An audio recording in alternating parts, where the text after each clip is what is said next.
पुणे सोलापूर महामार्गावर कारचा टायर फुटून भीषण अपघात झाला, ज्याच्यामध्ये 4 जणांचा जागीच मृत्यू झालाय।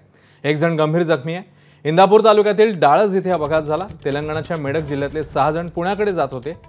TS07 GL 2574 ही मारुती बलेनो कार डाळज हद्दीमध्ये असताना तिचा पुढील बाजूचा डावा टायर फुटला, ज्यामुळे कार 50 मीटर घासत गेली आणि 4 ते 5 वेळा उलटली देखील। शेवटी दुभाजकातील सिमेंटच्या कठड्यावरती आदळली। गाडीमध्ये 6 पुरुष होते, यातल्या 4 पुरुषांचा जागीच मृत्यू झालाय। इरफान पटेल वय वर्ष 24, महबूब कुरेशी वय वर्ष 24, फिरोज कुरेशी वय वर्ष 26 आणि फिरोज कुरेशी वय वर्ष 28 अशी मृत तरुणांची नाव आहेत। तर रफिक कुरेशी वय 34 हा गंभीर जखमी आहे, त्याच्यावर उपचार सुरू आहेत।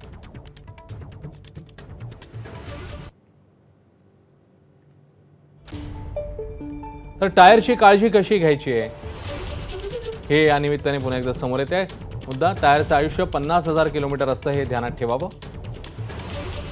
जुना टायर बदलण्यास टाळू नका, खर्च होईल पण सुरक्षित राहाल। वेग जास्त असेल आणि रस्ता तापलेला असेल तर टायर फुगतो।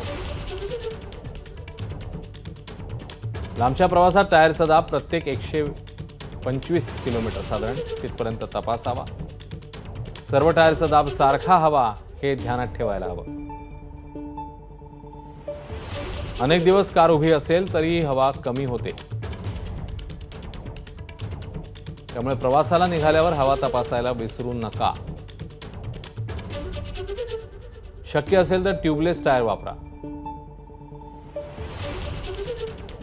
शक्य झाल्यास टायरमध्ये हवेऐवजी नायट्रोजन भरा। नायट्रोजनमुळे टायरचं तापमान कमी राहतं।